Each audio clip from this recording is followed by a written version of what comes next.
안녕하세요. 예, 오종혁 국어선생님입니다. 자, 오늘은 지난 시간에 이어서 김광규의 상행이라는 시입니다. 자, 그래서 상행이라는 뜻이 뭐죠? 우리 상행이라는 건요. 우리 그 하행, 상행이란 말을 쓰잖아요. 우리 기차 탈 때. 그래서 서울로, 그렇죠? 서울로 간다는 뜻입니다. 아셨죠? 서울로 향하는 그런 기차란 뜻이에요. 자, 그래서 이 내용, 이 상행, 기차 안에서 지금 풍경을 보면서 쓴 그런 화자의 모습이 나옵니다. 자, 핵심 정리 가실까요? 주제는 이제 근대화된 일상에서 안주한다. 안주한다는 건 편하게 그냥 주저앉는다는 얘기입니다. 그러니까 이런 소시민적 삶에 대해서 비판하는 그러한 작품입니다, 여러분. 그래서 배경은 가을 저녁이고요. 상행 열차 안에 있습니다, 화자가요. 70년대를 배경으로 하고 있습니다. 그리고 성격은 비판적이고 반어적인 성격이 강합니다, 여러분. 자, 표현상 특징으로 가시면요. 나라는 화자, 1인칭 화자가 나오면, 나라는 화자가 서울로 올라가는 너에게 2인칭이죠. 말하는 시입니다. 알겠죠? 예. 이 시적 화자는 너에게 어떤 행동을 하거나 하지 말라고 이렇게 요구를 합니다. 이렇게 권유를 하거나 당부를 하고 이런 요구를 한다는 거 주목하셔야 되겠고요. 이러한 요구가 반어의 형식으로 이루어지고 있습니다. 그리고 상행선 열차 안에 본 풍경이 어떠냐면 사람들이 화투판을 벌리고 있어요. 그리고 주간지 있죠. 주간 잡지를 보고 있는 이런 모습이고요. 이 모습. 그다음에 밖에서는 풍경이 어때요? 원색의 지붕들이 보이고요.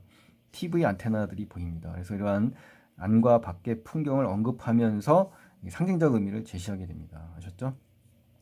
그다음에 산업화와 도시화가 이 풍요로움을 줍니다. 우리 인간들에게. 근데 자족이라는 걸 스스로 만족을 하면서 사회적 문제는 눈을 감아버립니다. 외면한다는 얘기죠. 그래서 그러한 소시민의 무사 아닐 태도를 비판하는 겁니다. 여러분 아셨죠? 또 청자를 설정했습니다. 너라는. 그래서 말을 마치 건네는 듯한 어투. 자, 말을 건네는 듯한 어투로 사용하죠. 그래서 당부의 어조, 권유의 어조 이러한 그 어투가 있다는 거 기억하시고요. 상징적 소재들이 나옵니다. 그래서 상징적 소재가 상당히 많이 나오는데 이걸 통해서 시상이 전개되면서요 화자의 정서가 드러납니다. 아셨죠? 자, 그다음 기차 안의 모습, 기차 밖의 풍경 아까 이야기했죠. 그걸 대비합니다. 대비를 해서 근대화의 모순을 보여줍니다. 근대화의 모순. 그 다음에 소시민적 삶의 방식을 나타냅니다. 아셨죠? 기차 밖 풍경을 통해서 근대화의 모순을 발견하고요. 기차 안의 모습에서 소시민적인 무사 안일의 무비판적인 삶의 방식을 살아가는 현대인의 모습을 잘 드러냅니다. 여러분 아셨죠? 예, 이렇게 두 가지 공간에 의해서 상징적인 의미가 나뉘어진다는 거 반드시 알기 바랍니다. 주로 반어적 수법을 활용합니다. 그래서 소시민적 삶을 비판합니다. 아셨죠? 그래서 이 소시민적 삶이라는 건 계속 나옵니다만 어떤 그 반성과 성찰이 없는 그런 일상에 안주된 소시민적인 현대인들을 얘기하는 겁니다, 여러분. 아셨죠? 또 동일한 종교 표현이 나오는데요. 이 다오라는 그 종교 의미가 많이 나옵니다. 그래서 반복적으로 사용하면서 리듬, 운율을 형성하고요. 두 번째는 또 주제를 강조하겠죠. 반복하니까. 그러면서 특정한 행동을 시적 대상에게 권유합니다. 아셨죠? 예. 그 다음에 표면적인 모습과 본질적인 문제가 나오는데 표면적인 모습을 바탕으로 본질적인 문제를 비판하는 겁니다. 그러니까 표면적인 문제라는 건 뭐냐면요. 경제 성장, 화려하게 지금 경제가 성장하고 근대화가 이루어집니다. 이런 것이 이제 표면적인 외형적인 모습이고요. 근데 본질적인 문제를 비판하는 거죠. 그래서 군부 독재 시절이잖아요. 예, 이러한 군부 독재와 소시민적 삶에 대해서 이런 삶을 살면서 외면하고, 그렇죠? 이 소시민적 삶에 대해서 비판하는 모습이 나와야 되는데 외면하면서 침묵합니다. 그런 것들을 강하게 비판하는 겁니다. 반어적인 표현을 통해서요. 그리고 시대적 상황을 반영한 다양한 소재들이 나오면서 주제를 잘 드러냅니다. 자, 그리고 마지막 보실까요? 외적인 이 경제 성장, 그렇죠? 화려하잖아요, 그렇죠? 화려하고 눈부신 성장을 이뤘죠. 그런 근대화가 사실 그 이면에는 어떻습니까? 서민들의 삶과 유리되어 있어요. 완전히 거리가 멀리 떨어졌다는 거예요. 동떨어졌다는 얘기죠. 그런 것을 잘 부각한다 이렇게 생각하시면 되겠죠. 자, 이제 본문학습으로 가겠습니다. 본문학습. 자, 그래서 제가 시 자체는 이제 그 미리 배경 지식으로 풀지 말라고는 했습니다만 지금 두 번 찍을 걸 한 번으로 지금 찍으면서 지금 전체적으로 분석 강의가 돼버렸는데요. 여러분이 그동안 많이 제가 했기 때문에요. 여러분이 이제 먼저 시 자체를 그 있는 그대로 보고 이렇게 이 시간을 맞이하시면 훨씬 좋을 것 같아요. 아셨죠? 예, 제가 2개씩 찍으면 너무 많은 양이 나오기 때문에 제가 하나로 줄였습니다, 여러분. 참고하시고요. 원문 해석이 정말 중요하다는 거. 그리고 지금 이 시간은 그거를 다시 한번 비교하고 확인하고 연장 학습의 일환으로 생각하시면 좋겠습니다. 아셨죠? 예. 자, 본문 학습 보실까요? 예. 일상에서 낯설게 다가오는 성찰적 자아에 대해서 자각을 합니다. 그러니까 이게 무슨 말이냐면요. 일상생활에서 지내고 있지만 낯설게 다가오는 그 성찰적 자아. 그러니까 이 성찰적 자아가 굉장히 낯설거든요. 그러니까 이거를 자각하는 겁니다. 아셨죠? 자, 한번 보실까요? 내용을 통해서. 자, 한번 보세요. 내용 자체가 중요하다고 그랬으니까 그 방식대로 하는 건 마찬가지입니다. 가을입니다. 가을. 그리고 연기가 자욱해요. 저녁이죠. 배경이 나온 거죠, 우리. 구체적인 시간과 시간적 배경이 나온 거지 않습니까? 그렇죠? 예. 계절과 시간이니까 들판, 장소도 나온 거네요. 그렇죠? 그러니까 이제 이러한 구체적인 배경을 제시하면서 이 연기가 자욱하다, 가을이다 이러한 배경들은 좀 물론 다음 구절을 읽어봐야 되겠지만 미리 얘기한다면 좀 희미하고 어두운, 자욱하다는 얘기는 희미하다는 얘기고요. 그 저녁이라는 건 좀 어둡잖아요. 그렇죠? 일단 이런 것이다라고 생각을 하고 한번 확인해 봅시다. 상행열차는 우리 어떻습니까? 하행에서 상행으로, 이게 남쪽에서 서울로 향하는 그런 열차예요. 그래서 근대화를 상징합니다. 이 상행열차는요. 아시죠? 평택을 지나서 이제 서울로 가겠죠. 시적 대상인 너가 처한 상황이 바로 이제 근대화의 상징입니다. 그러니까 겉만 화려한 그러한 근대화의 의미입니다. 흔들린다. 자, 흔들린다는 시어도요, 상당히 그 부정적이지 않습니까? 차창이 흔들린다는 것은 물론 당연하겠지만 달리니까 여기서 시인이 말하는 그 이야기는요, 이 혼란한 현실, 시대의 어떤 그 혼돈의 시간, 이러한 현실을 얘기하는 겁니다. 그래서 너라는 시적 대상이 나왔죠. 시적 청자죠. 그래서 앞에 이론에서 배웠듯이 소통행위의 성격을 갖고 있는 겁니다. 이 부분에서요. 아셨죠? 예. 그리고 문득 낯선 얼굴을 발견한다. 이 낯선 얼굴이라는 건요, 익숙치 않은 얼굴이잖아요. 그러니까 여기서 말하는 거는 현실을 비판하고 반성하고 성찰하는 자아입니다. 그래서 현재 이 부정적 현실을 인식하고 있는 그런 똑똑한 소유자예요. 그렇죠? 근데 이제 그 문득이라고 하는 걸로 봐서 어떻습니까? 낯설게 다가오겠죠. 그죠? 발견할지도 모른다. 익숙한 게 아닙니다. 그래서 그것이 너의 모습이라고 생각하지 말아다. 이게 무슨 말이냐면은 이 현실을 비판하는 자가 바로 그 낯선 얼굴이거든요. 근데 그렇게 하지 말라라고 당부를 하고 있습니다. 이거는 뭐냐면 그렇게 현실을 비판하기를 원하는 겁니다. 화자는요. 그래서 반어적인 표현 방식으로 어떤 그 화자의 생각을 더 강하게 돋보이게 표현하는 그러한 수사적인 표현 방식입니다, 여러분. 아셨죠? 그러니까 이 낯선 얼굴은 여기서 이 화자가 바라는 그런 이상적인 모습입니다, 여러분. 아셨죠? 예. 자, 그럼 다음 연을 한번 가보실까요? 다음 장을. 자, 2번째 내용으로 가시면요. 일상의 즐거움과 편안함만을 누립니다. 그래서 그걸 지향하는 이 소시민들의 삶에 대해서 비판하고 있습니다, 여러분. 아셨죠? 강한 비판이 들어있어요. 그래서 시적 상황이 현실과 아주 밀접합니다. 아셨죠? 자, 기차 안에 보니까 어때요? 오징어를 씻고 있겠죠. 화투판 벌이죠. 예. 이게 이제 당시의 기차 안에서의 그 익숙한 삶의 모습입니다, 여러분. 아셨죠? 그러니까 청자에게 익숙한 소시민적 삶의 모습이죠. 이게 평범하고 익숙한 그러한 그 민중의 평범한 모습인 겁니다. 낯익은 얼굴. 자, 이게 바로 낯익은 얼굴. 아까 이야기했던 낯선 얼굴하고는 대비가 되겠죠. 그러니까 이것은 뭐냐? 현실에 순응하고 반성 없이 살아가는 그런 소시민적인 사람들입니다. 그러니까 소시민적 자아라고 볼 수가 있는 거죠. 현실에 순응하는 자아. 내 곁에 있지 않느냐. 그러니까 서리법을 쓰면서 현실에 순응하는 사람들을 얘기하게 하는 겁니다. 황혼 속에 고함치는 원생의 지붕들. 그러니까 이제 차창 밖에 그 보면 열차 밖에서 보면은 황혼 속이니까 이제 해질녘이지 않습니까? 해질녘에 고함을 친다라는 말은요, 이 어두워지잖아요, 날이. 그 빛이 사라지잖아요. 그래서 비명을 지르는, 마치 그 사람처럼 표현하는 겁니다. 비명을 지르는 원색의 지붕. 원색의 지붕은 뭡니까? 칼라 지붕들이잖아요. 아주 컬러풀한 그런 지붕들이라는 것은 당시에 70년대 그 개량화 사업, 그렇죠? 지붕 개량화 사업의 결과로 만들어낸 그러한 화려한 지붕들입니다. 이 전시 행정이라고 하는데요. 이런 거를요. 그러니까 실제 겉은 화려하지만 어떻습니까? 그 속으로 들어가면 그 농민이나 이러한 농민들의 삶은 어떠냐? 굉장히 피폐되어 있거든요. 아셨죠? 그렇지만 겉은 화려하고 농민들의 실제 삶은 어떻다? 굉장히 피폐하고 형편없이 궁핍한 그런 삶을 살아가고 있습니다. 그러한 것을 지금 비꼬는 겁니다. 화자는요. 아셨죠? 자, 그러니까 황홀성에 고함친다는 거는 이 원색의 빛깔이 빛을 받아야 더 화려하지 않습니까? 근데 점점 어두워지면 빛을 잃으면 이 색깔의 의미가 어떻습니까? 무용지물이 되죠. 그래서 비명을 지르는 듯한 모습으로 이 화자는 보고 있는 겁니다, 여러분. 그래서 잠자리처럼 파들거리는 TV 안테나들.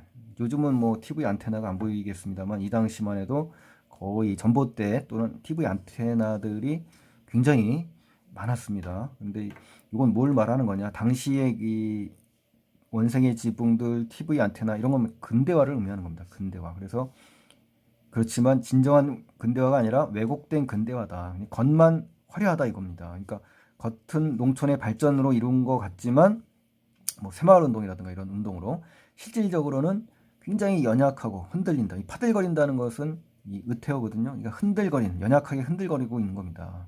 그러니까 불안한 그런 이미지가 담겨 있거든요. 그런 걸로 볼 때 겉은 화려하지만 실질적인 그 이면 속으로 들어가 보면 굉장히 그 뭡니까 겉과 다른 그런 초라한 모습으로 살아가고 있다는 거죠. 농촌에서. 그리고 화류법이 쓰인 겁니다. 이건 의인법이고요. 자, 그리고 흥미있는 주간지를 보면, 그죠? 그 열차 안에 보면 이제 뭐 주간지들을 많이 보잖아요. 자, 요즘은 뭐 안 봅니다만 당시에는 주간지, 뭐 선데이 서울이라든가 뭐 이런 잡지들이 굉장히 많았습니다. 이런 건 통속적 잡지라고 합니다. 대중적 잡지. 그래서 거의 어떤 그 쾌락을 위한 잡지들입니다. 그래서 문민화 정책을 상징하는 거고요. 삶에 대한 진지한 성찰이 없는 그런 책들이죠. 그렇죠? 또 감각적인 쾌락, 그렇죠? 이런 거, 연애 잡지 뭐 이런 거거든요. 그러니까 이런 거에만 관심을 갖는 모습을 볼 수가 있습니다. 이게 바로 소시민이라는 겁니다. 그래서 현실 문제를 외면하고 감각적인 쾌락에만 몰두한 이러한 그 소시민적인 삶을 비판하려고 이야기하는 겁니다. 그리고 고개를 끄덕여다오. 오히려 반대로 얘기하죠. 화자는. 이런 걸 부정해야 되는데 고개를 끄덕여라는 얘기는 긍정한다는 얘기죠. 이건 부정적인 현실에 긍정하라는 표현이지만 이 속에는 뭐다? 반어적인 표현이 담겨 있다는 거죠. 아셨죠? 네. 자, 그다음 세 번째 내용을 가보겠습니다. 세 번째. 자, 현대 사회의 부정적 문제에는 눈 감습니다. 외면한다는 얘기죠. 그 향락적, 아주 그 소비지향적인 거잖아요. 이거에 대해서 강하게 비판합니다. 자, 한번 보실까요? 농약으로, 자, 농약. 지식했다. 부정적이죠, 뭔가. 풀벌레 울음 같은. 자, 비유죠, 비유. 그러니까 풀벌레는 뭡니까? 그 환경 오염이 지금 어떻습니까? 환경 오염을 방치하고 무분별하게 경제 성장만 하다 보니까 환경 오염이 됐단 말이에요. 거기에 희생양이 된 생명체를 얘기하는 거잖아요. 그래서 이걸 우선시하다 보니까 어떤 사회적인 부작용이 생긴 겁니다. 아셨죠? 예. 그래서 심야방송이 잠든 뒤. 자, 심야방송은 누구든 들을 수 있는 방송들입니다. 그리고 잠든 뒤에 전파 소리같이. 예, 이건 뭡니까? 듣기 힘든 소리. 그러니까 듣기 힘들다는 얘기는 뭐냐면 현대사의 문제점에 대해서 은밀한 비판의 소리가 들린다는 겁니다. 그게 좀 듣기가 힘든 거죠. 그러니까 당시에 언론이 정권에 의해 통제되던 시절입니다. 그래서 그러한 시대 현실을 비판하는 그러한 그 구절입니다, 여러분. 아셨죠? 자, 그리고 심야방송은 누구든 들을 수 있는 방송이지만 듣기 힘든 방송은 현대사의 문제에 비판을 은밀히 하기 때문에 듣기가 어렵습니다. 자, 하지만 이 속에 진정한 그 화자가 원하는 소리가 담겨 있는 겁니다, 여러분. 아셨죠? 근데 거기는 듣지 말라고 부정적으로 하죠. 이것도 역시 이제 반어적인 표현이라고 볼 수가 있고요. 그 다음에 여기서 울음 같은, 전파 소리 같은, 뭐 이렇게 이런 것들은 통사적인 반복이라는 거 기억을 하시기 바랍니다. 표현 방식 중에. 자, 그 다음에 이제 확성기마다 울려 나오는 힘찬 노래. 그렇죠. 이 당시에는 뭐 새마을 노래도 있고요. 우렁찬 노래들이 많이 나옵니다. 그래서 근대화의 성과가 홍보를 많이 합니다. 그래가지고 이 화자는 이걸 반어적으로 비판하는 겁니다. 아셨죠? 청각적인 심상을 써서 이러한 그 근대화의 성과의 홍보를 반어적으로 비꼬는 겁니다. 여러분. 아셨죠? 고속도로를 달려가는 자동차 소리. 자, 이런 것들도 좀 얼마나 경쾌하냐. 이 서리법과 반어법이 동시에 쓰였고요.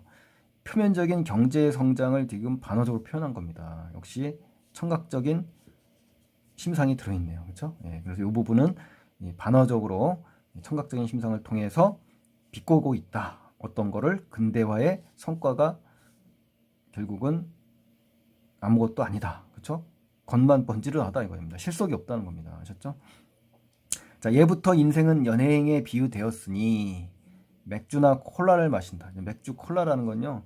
누구나 쉽게 이게 구할 수 있는 음식들이잖아요. 그렇죠? 이건 뭐냐면 그 삶에 대해서 어떤 그 성찰과 관찰 없이 그냥 진지함이 없는 그런 가벼운 그러한 일상을 얘기하는 겁니다. 여러분 아셨죠? 예. 즐거운 여행을 해다오 그랬잖아요. 그러니까 즐거운 여행이라는 것은 진지한 성찰의 자세를 잃어버린 그런 개인의 쾌락과 즐거움만 추구하는 그런 삶을 얘기하는 겁니다. 쉽게 말하면 그냥 소시민적 삶인 거예요. 이 소시민적 삶을 오히려 추구하라고 지금 당부하고 있죠. 그렇죠? 이것도 역시 반어적인 표현인 거죠. 이렇게 하지 말라는 의미입니다. 강하게 아셨죠? 자, 이제 네 번째 내용 가시겠습니다. 이제 마지막. 자, 현실에 대한 비판적 성찰은 회피하고 있어요. 그리고 개인적인 관심사에서만 너무 매몰되는 그런 소시민들의 태도에 대해서 비판을 합니다. 자, 보실까요? 되도록 생각을 하지 말아다오 그러잖아요. 말아다오는 해야 되는 겁니다. 이제 실제 의미는. 그러니까 현실 문제에 대해서 비판적인 생각, 이런 생각들을 하지 말라는 겁니다. 문제 제기를 하지 말라는 거예요. 그냥 순응하라는 얘기죠. 근데 사실 반어적인 표현이 담겨 있다는 거 기억하시겠죠? 놀라울 때는 다만 요 한마디만 하라는 얘기입니다. 이 한마디 하라는 얘기는요. 비판적 의식, 어떤 문제 의식을 갖지 말라는 말입니다. 짧게 그냥 말아버려라 뭐 이런 얘기잖아요. 그렇죠? 예, 보다 긴 말, 사실은 보다 긴 말이 이 화자가 추구하려는 거거든요. 사실 현실에 대한 비판의 말입니다. 이건 비판이 없는 거고 이걸 하고 싶을 땐 오히려 뭐 하나 침묵해다오 그러면 외면해라는 얘기죠. 이건 역시 반어적인 그런 표현이죠. 외면하지 말라는 의미입니다. 자, 현실 비판이 허용되지 않는 그런 시대 분위기를 지금 비판한 겁니다. 그렇죠. 함부로 비판했다가는 이 당시에 그냥 끌려가서 고문당하고 구속되고 죽기도 합니다, 여러분. 그러니까 그러한 어떤 그 시대 비판이 허용되지 않는 시대 분위기의 그 어떤 그런 현실을 강하게 비판한다라고 생각하시면 되겠네요. 침묵이 어색할 때는 그렇죠. 오랫동안 가문 날씨의 이야기, 그러니까 날씨 이야기를 하라. 날씨라는 얘기는요, 그냥 형식적이고 아무 일반적인 얘기인 겁니다. 상투적인 이야기, 그렇죠? 깊은 내용의 이야기가 아닌 거죠, 그렇죠? 또 아르헨티나의 축구 경기, 이건 뭡니까? 우리 현실과 정말 무관한 흥미 위주의 가십거리잖아요. 이러한 무의미한 일에 관하여 이야기해라. 그리고 성장하는 GNP, 증권 시세, 이거 뭡니까? 자신의 안위만 걱정하고 외형적인 경제 성장에만 그 몰두하는 거잖아요. 그러니까 이런 것들은 전부 뭡니까? 이런 것들은 현실의 문제를 외면한 겁니다. 그래서 세속적이고 소시민적 관심사들을 쭉 연속해서 지금 뭡니까? 제시한 겁니다. 그래서 시적 상황이 정말 심각하다. 이거를 제시하기 위한 그러한 말입니다. 아셨습니까? 그리고 여기 또 뭐뭐에 관하여, 뭐뭐에 관하여, 뭐뭐에 관하여도 역시 뭐다? 통사적인 반복입니다, 여러분. 통사적인 반복. 여기에 뭐뭐 같은 있죠? 이 부분하고 같아요. 그래서 통사적 반복도 표현 방식에서 있구나라고 확인을 하셔야 됩니다. 상당히 그 까다롭고 중요한 작품입니다. 이 김광규의 상행이요. 자, 너를 위하여 그리고 나를 위하여라고 맞추거든요. 그러니까 자신의 안위만 생각하는 이 소시민적인 의식 때문에 이 부정적 현실에 침묵하는 것이 정말 잘못됐다라는 걸 반어적으로 비판하는 겁니다. 그리고 시적 대상이 지금 너에서 어떻습니까? 나로 확장이 됐죠. 그러니까 시적 상황이 우리 모두의 문제임을 지금 드러내는 겁니다. 그래서 어느 개인의 문제가 아니라 우리 모두의 문제다라는 것을 제시해주고 있습니다. 여러분 아셨죠? 자, 그래서 오늘 굉장히 중요하고 길고 또 복잡하고 표현 방식도 지금 많이 나오고 상징적 의미도 많이 나오고 그렇죠? 반어적인 표현이 대부분인 이러한 그 아주 중요한 작품을 배웠습니다, 여러분. 그래서 이 시가 나오면 긴장을 하셔서 잘 파악을 하셔야 됩니다, 여러분. 자, 아셨죠? 굉장히 중요한 작품 배웠습니다, 여러분. 자, 오늘 이 시간 고맙고요. 다음 시간에는 이제 임철우의 작품을 갖고 여러분과 마주하겠습니다, 여러분. 자, 고맙습니다. 감사합니다.